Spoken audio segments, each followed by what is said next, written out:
It was just a story. Settle in first. Let your shoulders drop all the way down, further than you think they go. Breathe in through your nose, slow and easy. And let it out longer than you took it in.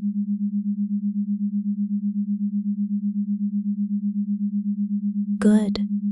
That is all you have to do for a while now. Just that. It was just a story about a man walking home on a road at the end of a long day.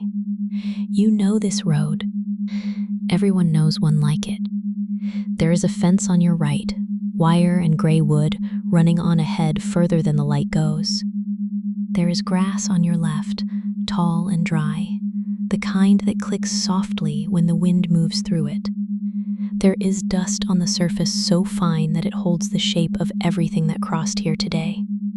Boot prints, tire lines, and something round and deep and set in pairs.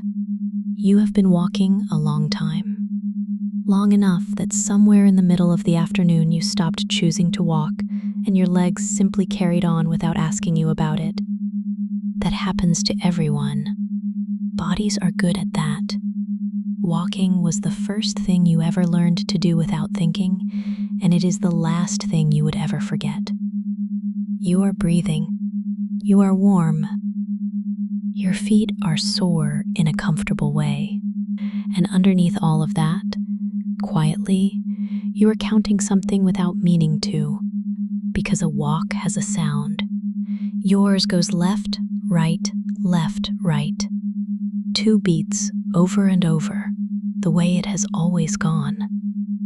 Except that the road is long, and the light is going, and somewhere back near that gate, the sound picked up a little extra. A small scuff behind each step. A shadow of a beat tucked in just after the real one. You do not stop to check. Nobody stops to check something like that. You simply notice it the way you notice your own heartbeat, which is to say you notice it once, and then it belongs to you, and then you stop hearing it at all. 2 beats, and a whisper of 2 more. Now you could stop. That is worth saying out loud. There is nothing holding you here.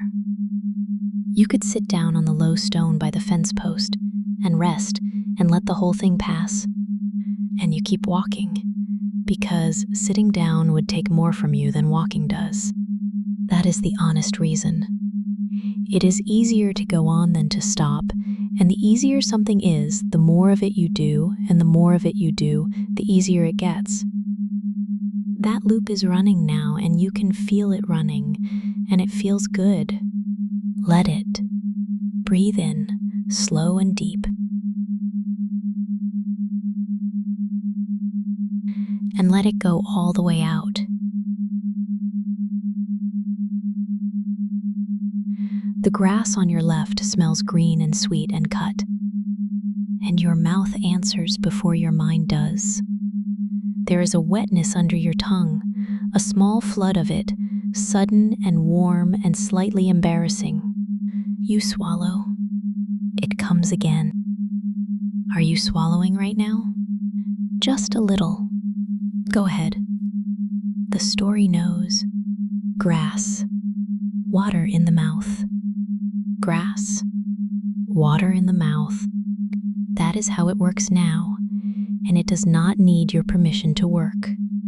Your neck is heavy, heavier than a neck should be, and lovely with it, a long warm weight that wants to hang forward rather than hold up. So you let it hang, and the moment you let it hang, your spine understands something it has always suspected, that horizontal is restful, and upright was a very long favor you were doing for somebody else. Your shoulders roll wide.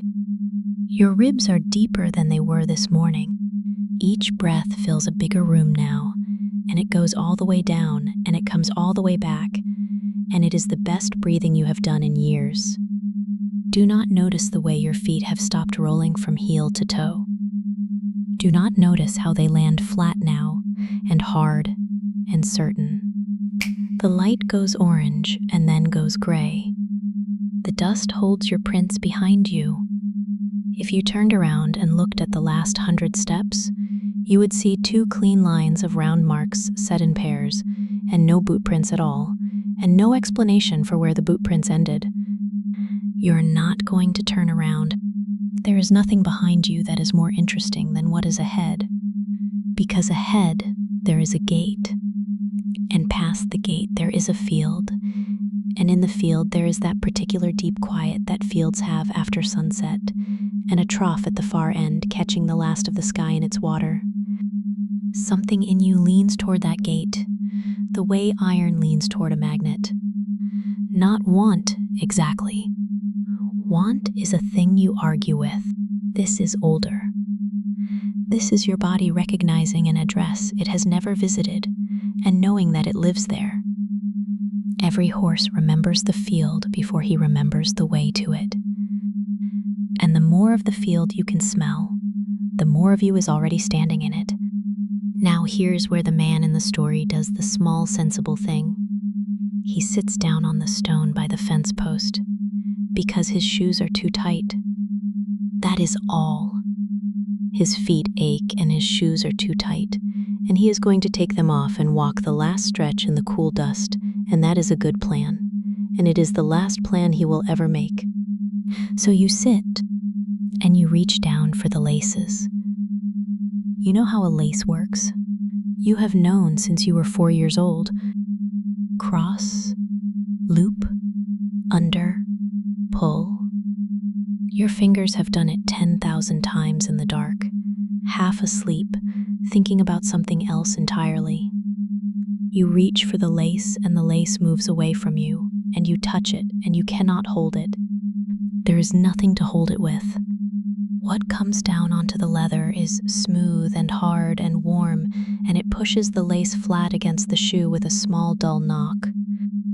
You lift it, and you try again, slower this time, more carefully, the way you would with cold hands in winter. Cross, loop, and the loop needs a thumb, and the thumb is a place on you now instead of a thing you have, a hard curve of horn where a thumb used to be attached, and the lace lies there in the dust, perfectly ordinary, waiting for hands that are not coming back. You try a third time. No, that is not true. And this story does not lie to you. You do not try a third time. You look at the lace and you look at the field, and the trying just goes out of you, quietly like a light in a room nobody is standing in. And what comes instead is not panic. It is relief. Enormous, unreasonable relief, spreading up from the base of your neck and out along your back, warm as bathwater. Because you have been holding something up for a very long time, and you have just found out that you are allowed to set it down. Not because you failed. The shoes did not fit. They never fitted. Somebody put them on you when you were small, and you wore them because that was what was done. Breathe in, as deep as it goes, and let it all the way out.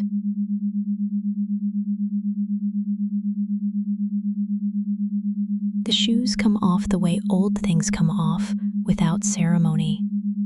And your feet meet the road, and the road is cool and hard, and it rings very slightly under you, and that is the finest thing you have ever felt. You stand. It takes 4 movements now instead of 2, and every one of them is correct. And you walk on, and the sound of it fills the whole road, and it is not 2 beats anymore. It is 4 beats even and unhurried, going home. The rhythm you have been carrying since the gate, out loud at last, with nothing left in you that wants to argue about it. The gate is open. Of course it is open. It was open before you were born. You do not remember your name, and this is the strange part, because you are not looking for it. It is simply not needed out here. Nothing in this field is going to call you by it. The grass does not care what you were called. The water in the trough does not care, and the great warm quiet in your chest, the one that has been growing since the afternoon, does not care either. It only knows that you are here and that you are steady and that you are home. Now listen, because this part is for later. Tomorrow morning you will sit on the edge of your bed and put your shoes on, and your fingers will make a bow without being asked. Cross, loop, under, pull, and somewhere in the middle of it, for less than a second, you will feel how easily those fingers could simply not be there. That is all. It will pass, and you will stand up and go about your day. But when you walk, listen to your own steps. Every day for the rest of your life, you are going to hear them. Left, right, left, right. And every so often, when you are tired, when you have stopped choosing to walk and your legs are carrying on without asking you, you will hear the extra beat come in underneath. 2, and a whisper of 2 more.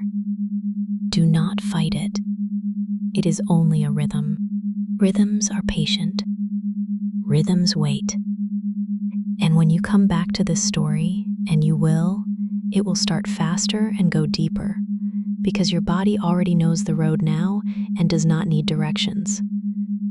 Come back up when you're ready. There is no hurry, and nothing to hurry for. Good horse, steady horse. Good, quiet, 4-beat horse. It was just a story, right?